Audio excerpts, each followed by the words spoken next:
कर रहे हैं। हिमाचल में बीजेपी कांग्रेस की सीटें बराबर हो गई है, 32-32। मैजिक नंबर किसी के पास या रुझानों में जास्मीन नहीं है। 32-32 सीटें रुझानों में। बात करें तो 32 और 32 पर भाजपा और कांग्रेस अटक गई है और अन्य के खाते में फिलहाल 4 सीटें जाती हुई नजर आ रही है। तो बड़ा यहाँ पर देखने को मिल रहा है अपडेट, जहां बीजेपी और कांग्रेस की सीटें फिलहाल रुझानों में बराबर होती हुई नजर आ रही है और यहाँ पर किसी भी सीट राजनीतिक पार्टी के पास मेजोरिटी फिलहाल नजर नहीं आ रही है। 68 सीटों के लिए मतगणना फिलहाल जारी है। 4 सीटों पर बीजेपी के बागी आगे नजर आ रहे हैं, यानी कुल मिलाकर बीजेपी का खेल ये तमाम बागी बिगाड़ सकते हैं, ऐसा माना जा रहा है। और शुरू से यही दावा किया जा रहा है कि अगर भाजपा बागियों को साधने में सफल नहीं हो पाए तो फिर कहीं ना कहीं भाजपा को इसका खामियाजा भुगतना पड़ सकता है। और एक बार फिर से आंकड़ों में तब्दीली हुई है, बीजेपी 31 और कांग्रेस 33 पर फिलहाल नजर आ रही है। बिल्कुल 31 और 33। जैस्मीन ने इसका जिक्र कर दिया, यही मैं कहने वाली थी कि अभी कुछ देर पहले मतलब फ्रैक्शन ऑफ सेकेंड की अगर हम बात करें तो बराबर पर रुझानात में आंकड़ा था, लेकिन अब 33 और 31 कांग्रेस जो है इस वक्त 33 पर है और 31 पर बीजेपी बरकरार होती हुई दिखाई दे रही। तो पल पल ये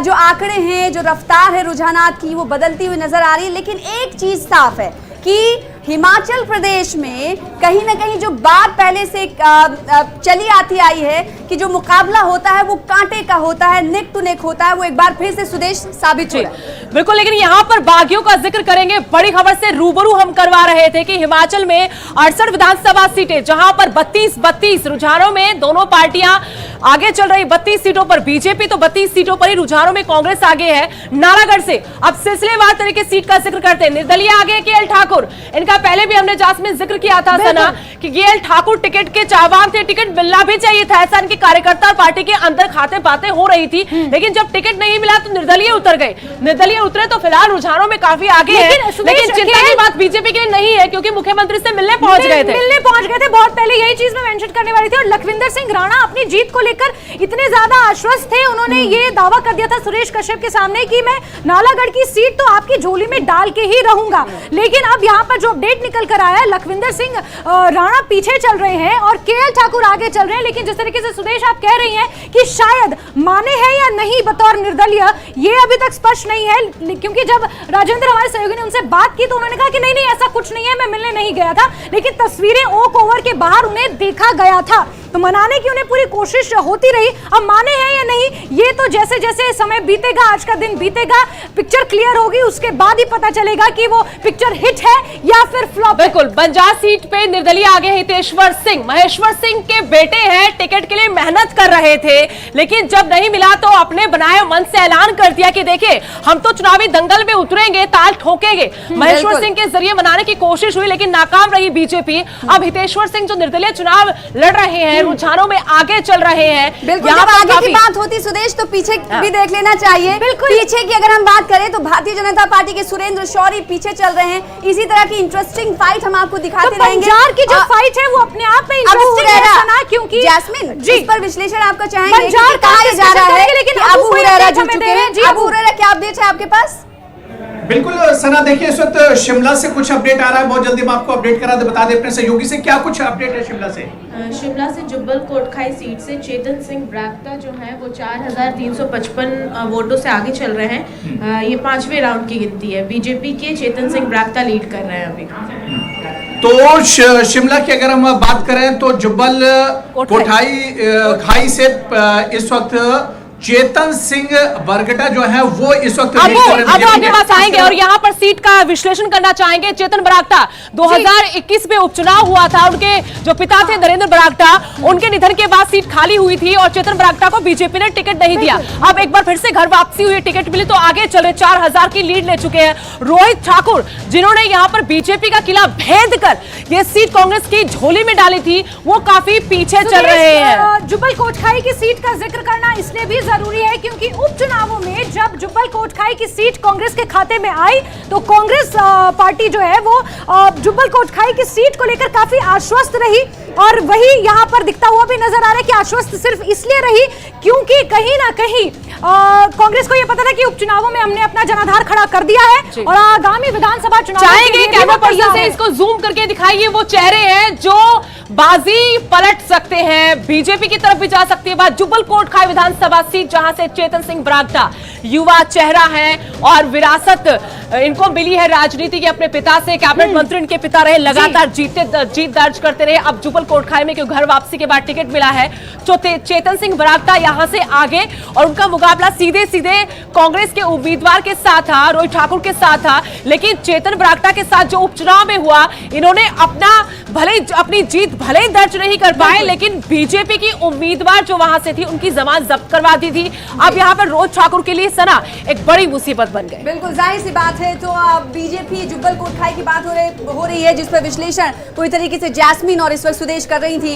इसी तरीके से दूसरे ग्राफिक्स की तरफ बढ़ेंगे और इस बीच अगर आंकड़ों पर नजर डालें, क्योंकि आंकड़ों पर भी नजर डालना बहुत जरूरी है। विश्लेषण की हम लगातार बात कर रहे हैं, साथ ही साथ इस वक्त के अगर आंकड़ों की बात करें तो 34 और 30 का रुझान इस वक्त दिख रहा है बीजेपी के खाते में। हालांकि सुरेश कश्यप की तरफ से ये कह दिया गया है, दावा पूरी तरीके से कर दिया गया है कि उन्हीं की सरकार बनेगी। उधर कांग्रेस खेमे में खुशी की लहर देखी जा रही है। यहाँ पर ये जो अन्य में 4 दिख रहे हैं, हाँ। इन 4 को मेंशन करना बहुत जरूरी है। ये 4 कोई अन्य पार्टियां नहीं है, ये भाजपा के बागी हैं जो इन 4 सीटों पर आगे चल रहे हैं। इसलिए इस 4 के आंकड़े को भी मेंशन करना बहुत ज्यादा जरूरी हो जाता है। यहाँ पर 34 पर कांग्रेस और 30 पर भाजपा, और ये जो 4 हैं ये निर्दलीय हैं भाजपा के, जो भाजपा का खेल बिगाड़ सकते हैं। सुदेश, बिल्कुल 21 बागी थे बीजेपी के अंदर। आप अंदाजा लगाए कितनी मुश्किलें रही होंगी, कितनी कठिन डगर रही होगी बीजेपी के लिए। और जो रुझान जो टैली बता रही, बीजेपी 30 सीटों पर तो कांग्रेस 34 सीटों पर रुझानों में फिलहाल आगे है।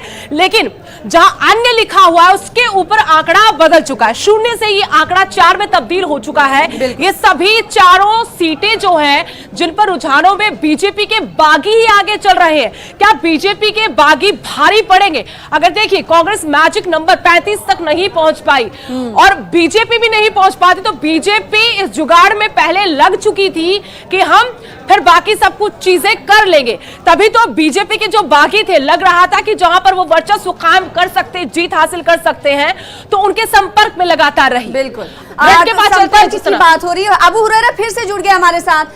क्या कुछ अपडेट आपके पास किस सीट को लेकर है, अबू बताइएगा। देखिए हिमाचल के कई डिस्ट्रिक्ट से इस वक्त हमारे पास अपडेट है। बिलासपुर की बात करें, लाहौल स्पीति की बात करें, चंबा की बात करें और हमीरपुर की बात करें, क्या कुछ अपडेट है अभी तक हमारे पास? बिलासपुर के श्री नैना देवी जी से कांग्रेस के रामलाल आगे चल रहे हैं और शिमला के ग्रामीण विधानसभा क्षेत्र से 5000 वोटों से कांग्रेस के उम्मीदवार विक्रमादित्य सिंह आगे चल रहे हैं। लाहौल स्पीति से 680 वोट से कांग्रेस के उम्मीदवार आगे चल रहे हैं।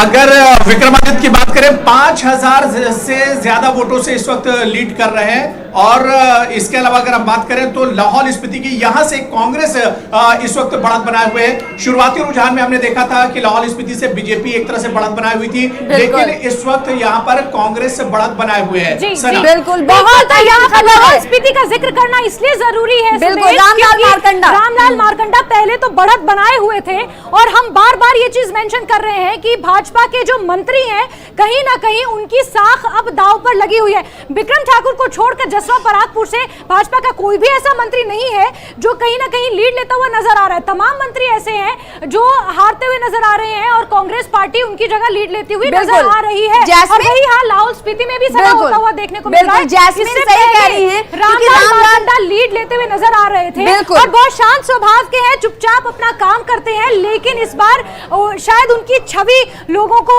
पसंद नहीं आई या फिर उनका काम पसंद नहीं आया। कुछ देर पहले जैस्मिन ये बात हुई थी, चल रहे हैं। कुछ देर पहले हम ये बात कर रहे थे कि जो मंत्री हैं वो पीछे चल रहे हैं। एक राहत की सांस जो बीजेपी ले रही थी वो मंत्री रामलाल मारकंडा के थ्रू ले रही थी, लेकिन अब वो फिर पीछे चलते हुए दिखाई दे रहे हैं। तो कहीं ना कहीं ये माना जाए कि रामलाल मारकंडा के हवाले से भी बीजेपी के लिए इस वक्त सुखद खबर नहीं है, क्योंकि इस वक्त पीछे चल रहे हैं। लेकिन एक बात और सुदेश, ये हमें बताना जरूरी है दर्शकों को कि ये जो आंकड़ा हम इस वक्त बता रहे हैं, जो अपडेट्स आपको दे रहे हैं, ये सिर्फ रुझानात की हैं, ये पल पल बदल रही है। सुदेश जी, ये आंकड़ा ये भी दिखा दे कि तस्वीर जो मुस्कुरा रही है वो कौन सी है। हाँ। लाहौल स्पीति में जहां अगर मंत्री पीछे चल रहे हैं तो कांग्रेस के रवि ठाकुर हैं जो ताल ठोकते हुए यहां पर रुझानों में आगे चल रहे हैं। टैली आप देख ही रहे होंगे, अब बीजेपी और थोड़ा पीछे चली गई है। हाँ। 29 सीटों पर रुझानों में आगे है, तो 35 जो मैजिक नंबर हम आपको बार बार याद दिला रहे हैं कि हिमाचल में अगर सरकार बनानी है तो आपको इस 35 के आंकड़े को तो छूना करना पड़ेगा ही। 4 जो सीटें आप देख रहे हैं अन्य की, वहां पर बागी आगे चल रहे, सभी बागी बीजेपी के हैं, 21 बागी थे। तो ये बड़े चेहरे हैं जिनकी प्रतिष्ठा दांव पर लगी हुई। साख का सवाल है, कैबिनेट मंत्री जयराम ठाकुर के डॉक्टर रामलाल मारकंडा ये पीछे चल रहे हैं, तो रवि ठाकुर और